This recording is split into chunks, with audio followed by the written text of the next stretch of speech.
এখন আশুরার দিনের বিদাতগুলি সম্পর্কে সংক্ষেপে বলি, যদিও সময় অনেক হয়ে গেছে।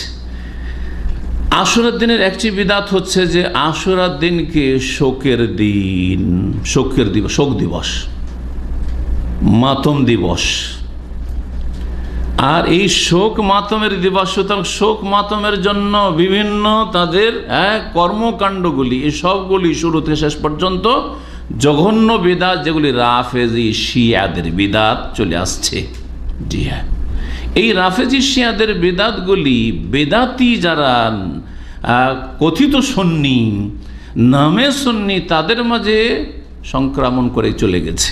যার ফলে আমাদের দেশের বিদাতিরা শিয়া না হইলেও কোনো এক সময় হয়তো শিয়া রাফেজি নবাব অথবা শাসকরা, মুসলিম শাসকরা ভারত উপমহাদেশে ছিল, তাদের দেখা দেখি তাজিয়া করা, তারপরে মহরমের খেলাধুলা করা, আজব কথা, আবার শোক দিবস আবার ঢোল ঢাক বাজায়।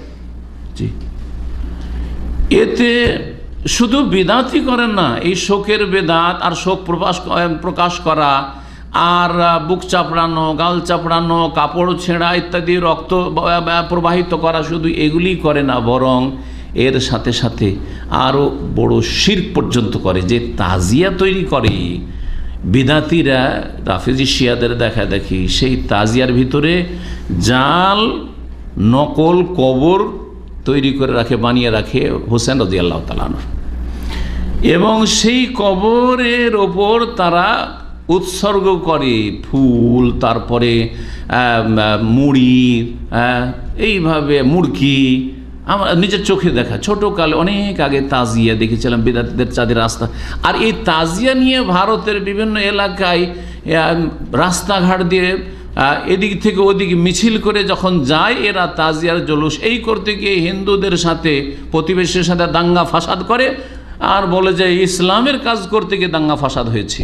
অথচ ইসলামের বিরোধিতা করতে গিয়ে, আল্লাহর নাফরমানি করতে গিয়ে, শিরক বিল্লাহ করতে গিয়ে আর বিদআত করতে গিয়ে এসব তাদের হিন্দুদের সাথে বা মুসলিমদের সাথে দ্বন্দ্বগুলি হয়ে থাকে, যেগুলির ইসলামে কোনো স্থান নেই। সুতরাং এগুলি কোনো সওয়াবের কাজে গিয়ে, তারা যদি মরে কোথাও, কোনো সওয়াবের কাজে গিয়ে মারা যায়নি, তাদের পরিণাম ওই বিজাতিদের মতোই তাদের পরিণাম।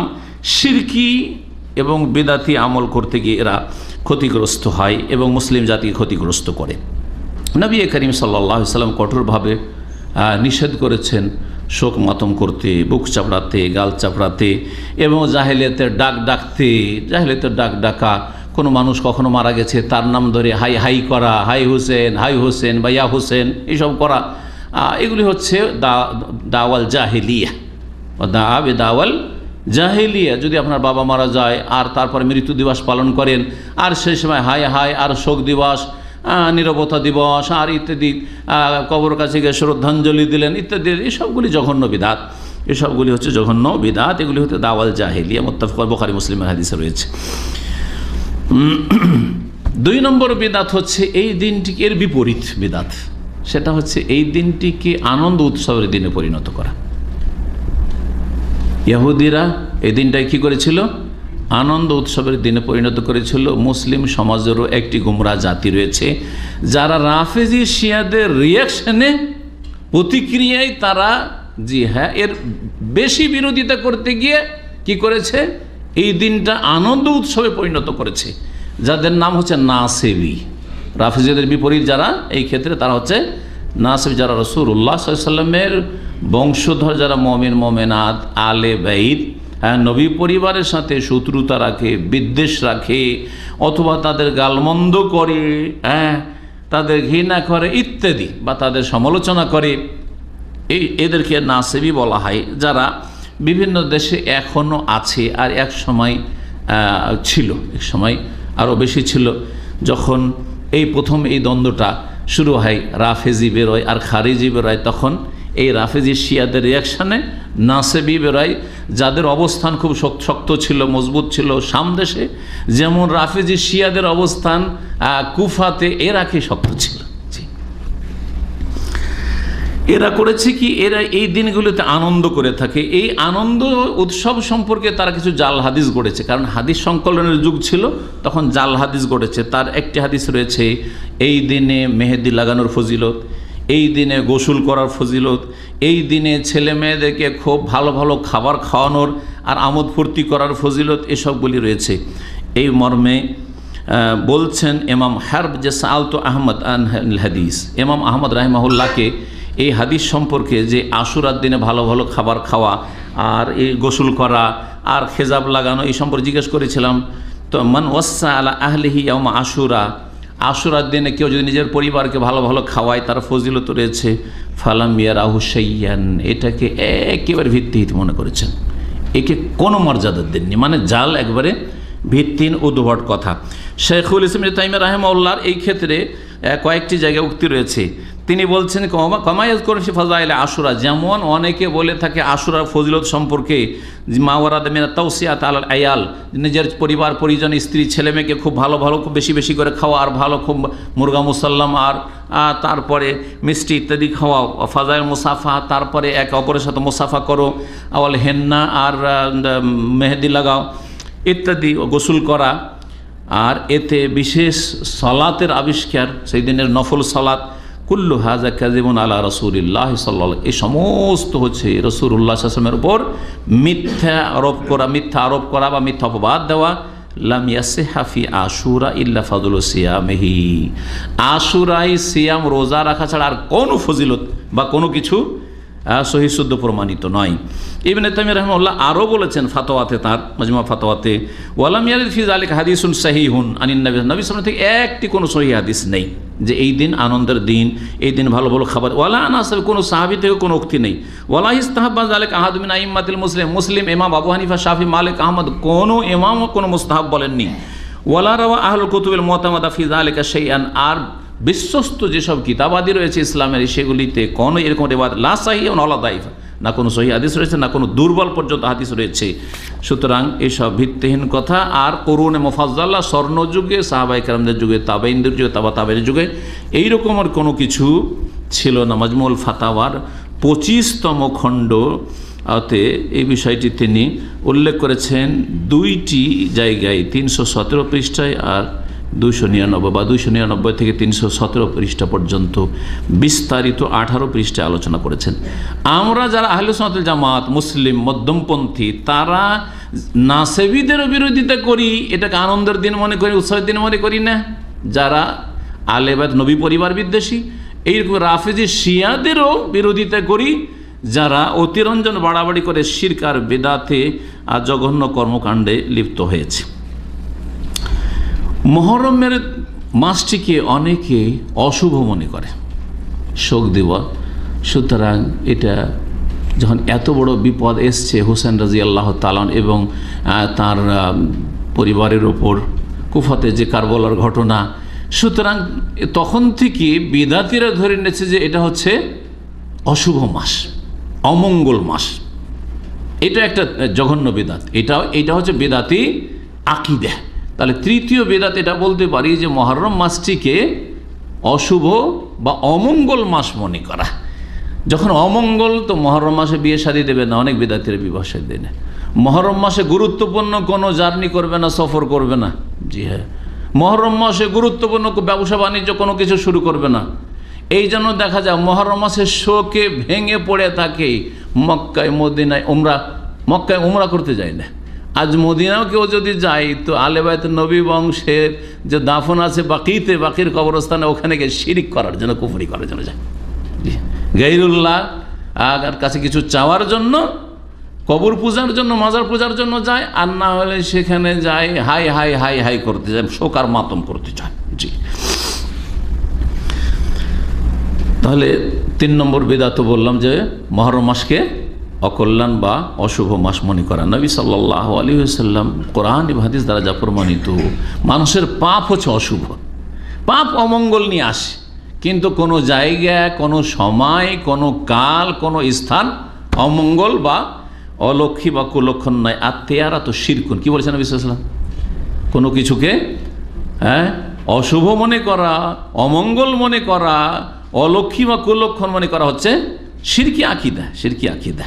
4 নম্বর যে বেদাতটি সেটা হচ্ছে এই সময় মোবারকবাদ দেওয়া, মহরমের নতুন বছরে মোবারকবাদ দেওয়া, জি, নববর্ষের মোবারকবাদ, হ্যাঁ, হ্যাপি নিউ ইয়ার জানুয়ারিতে করলো।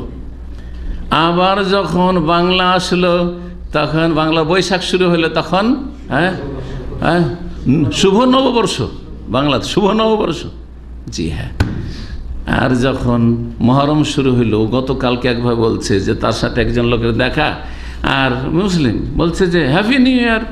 একজন বাংলাদেশি ভাইকে বলছে, একজন কেরালা, হ্যাপি নিউ ইয়ার। তো বলছে কিসের হ্যাপি নিউ ইয়ার? বলছে জানুয়ারিতে করছি, তোমাদের নতুন বছর শুরু হয়েছে না।